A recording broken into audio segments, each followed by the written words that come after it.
एक शहर था, चमचमाती इमारतों वाला, चिल्लाते मॉल्स और रात में जगमगाती गलियों वाला। लेकिन उसी शहर के एक कोने में एक अंधेरा पल रहा था, ऐसा अंधेरा जिसमें हर रोज एक बेटी समा जाती थी। किसी की गुड़िया, किसी की राजकुमारी, किसी की आंखों की रोशनी। माताएं अपने बच्चों को बाहों में कसकर रोती, पिता पुलिस थानों के चक्कर लगाते, मगर कोई जवाब नहीं था, कोई उम्मीद नहीं थी। पुलिस की फाइलें धूल खा रही थीं, मगर अपराधियों का नामो निशान नहीं। शहर की सुरक्षा की कमान डीएसपी अनामिका सिंह के हाथों में थी, तेज, निडर और बेदाग। जब उन्होंने इन केसों की फाइलें खोली तो उनकी आंखों में आंसू छलक आए। ये आम अपहरण नहीं थे, ये संगठित अपराध था। एक ऐसा गैंग जो लड़कियों को या तो बेच देता था या उन्हें हमेशा के लिए खामोश कर देता। अनामिका ने तय कर लिया, अब यह केस उनके तरीके से सुलझेगा। मछुआ नगर का नकाब, शहर का सबसे खतरनाक इलाका मछुआ नगर। यहां से सबसे ज्यादा लड़कियां गायब हो रही थीं। अनामिका ने अपने पूरे ओहदे, पूरे सिस्टम को छोड़कर वहीं बसने का फैसला किया, एक मामूली मछली बेचने वाली बनकर। धूल से सना चेहरा, टूटी चप्पलें और थकी हुई आंखें। उसकी टोकरी में मछलियां थीं, मगर नजरों में एक तूफान। एक दिन वहीं इलाके का हवलदार रामशरण यादव आया। उसे अनामिका का चेहरा कुछ जाना पहचाना लगा, मगर भ्रष्ट पुलिस वालों को ईमानदार अफसरों की पहचान कहां होती। उसने अनामिका को धमकाया, गालियां दी और एक जोरदार थप्पड़ जड़ दिया। सड़क पर उसकी मछलियां बिखर गईं। वो मासूम मछलियां तड़पने लगीं, जैसे इस जुल्म की गवाही दे रही हों। भीड़ तमाशा देखती रही, लेकिन कोई कुछ न बोला। रात होते ही अनामिका ने अपने भरोसेमंद इंस्पेक्टर रणबीर को अपनी असली पहचान बताई और रामशरण की कॉल डिटेल्स निकलवाईं। उसके फोन में वो सब बातें रिकॉर्ड थीं जो पूरे गैंग का राज खोलती थीं। रामशरण यादव उन्हीं दरिंदों का हिस्सा था। वो लड़की। अगले दिन अनामिका फिर उसी जगह बैठी थी, मगर आज उसकी आंखों में आग थी। तभी एक दुबली पतली लड़की उसकी तरफ दौड़ती हुई आई। फटे कपड़े, कांपता बदन, डरी हुई आंखें। दीदी, मदद करो, वो लोग मुझे पकड़कर ले जाना चाहते हैं। अनामिका ने बिना समय गंवाए लड़की को अपनी टोकरी के पीछे छिपा लिया। तभी 4 आदमी दूर खड़े दिखाई दिए, शिकार की तलाश में भटकते भेड़िए। एक आदमी आगे बढ़ा और अनामिका से बोला, ए मछली वाली, वो लड़की हमारी है, वापस कर दे, वरना तुझे भी उठा लेंगे। अनामिका ने शांति से पूछा, कौन सी लड़की? उस आदमी ने गुस्से में उसकी कलाई पकड़ ली, लेकिन अगले ही पल अनामिका ने इतनी जोर से उसकी कलाई मरोड़ी कि हड्डी चटकने की आवाज आई। बाकी 3 दौड़े, मगर अनामिका ने मछली काटने वाला चाकू उठाकर एक के गले पर रख दिया।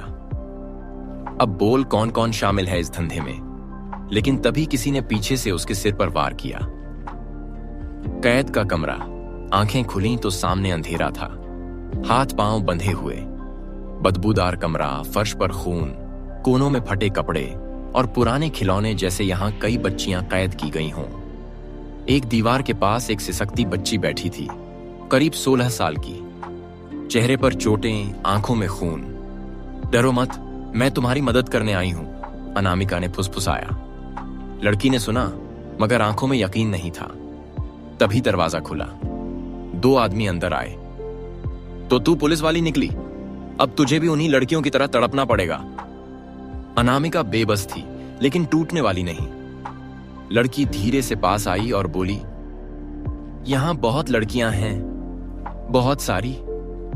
अनामिका का कलेजा कांप गया। बाहर से अचानक गोलियों की आवाज गूंजी। पुलिस! भगदड़ मच गई। दरिंदे डर के मारे इधर उधर भागने लगे। कमरा नंबर 7, अनामिका मैम वहीं होंगी, इंस्पेक्टर रणबीर ने चिल्लाया। बचाव और बदला। दरवाजा तोड़ा गया। रणबीर ने अनामिका को देखा, खून से लथपथ मगर जिंदा। उसने उस बच्ची को सीने से लगा रखा था, जैसे कोई मां अपने बच्चे को बचा रही हो। अंदर कई लड़कियां बेहोश, डरी सहमी पड़ी थीं। रणबीर और टीम ने सभी को बाहर निकाला। गैंग के कई गुर्गे गिरफ्तार हुए, मगर असली मास्टरमाइंड अभी बाहर था, एक बड़ा नाम, एक नेता जिसकी शरण में पूरा गिरोह पल रहा था। लड़ाई अभी बाकी है। अनामिका ने लड़कियों को अस्पताल में भर्ती करवाया, खुद इलाज नहीं करवाया।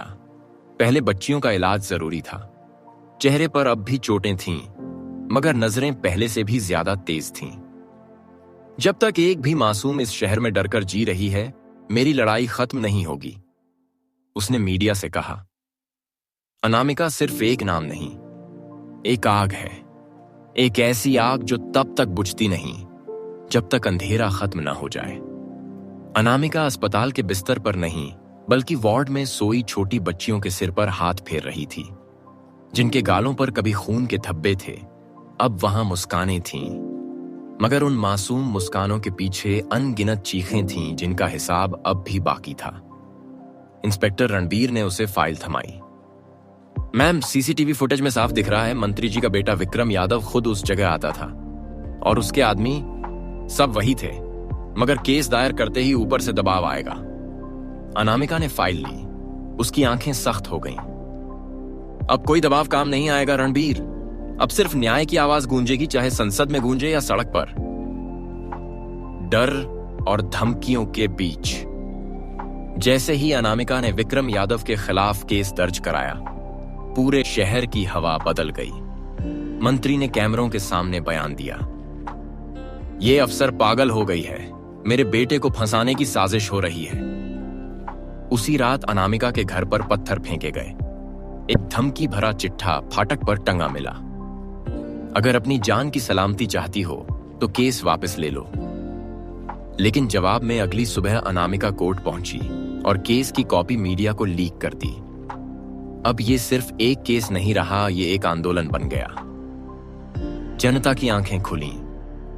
टीवी चैनलों पर अनामिका की तस्वीरें थीं और उसके पीछे खड़े थे वो सैकड़ों परिवार जिनकी बेटियां कभी लौटकर नहीं आई थीं। सड़कों पर पोस्टर लगे, हम सब अनामिका हैं। गांवों, शहरों, स्कूलों और कॉलेजों से लड़कियां आवाज उठाने लगीं। हमारी सुरक्षा हमारी आवाज है। अदालत में सामना। कोर्ट में सामने था विक्रम यादव, सफेद कुर्ता पहने, मगर आंखों में घमंड। अनामिका ने सबूत रखे, कॉल रिकॉर्डिंग, वीडियो फुटेज, लड़कियों के बयान, मेडिकल रिपोर्ट्स, और गवाही दी उस लड़की ने जो उस अंधेरे कमरे से जिंदा निकली थी। वकील ने पूछा, क्या तुम पहचान सकती हो जिसने तुम्हें बेचा? लड़की ने कांपती उंगली से विक्रम की ओर इशारा किया। वही था जिसने मुझे जानवरों से भी बदतर हाल में फेंका था। पूरा कोर्ट सन्न था। फैसला। 6 महीने की लड़ाई के बाद फैसला आया।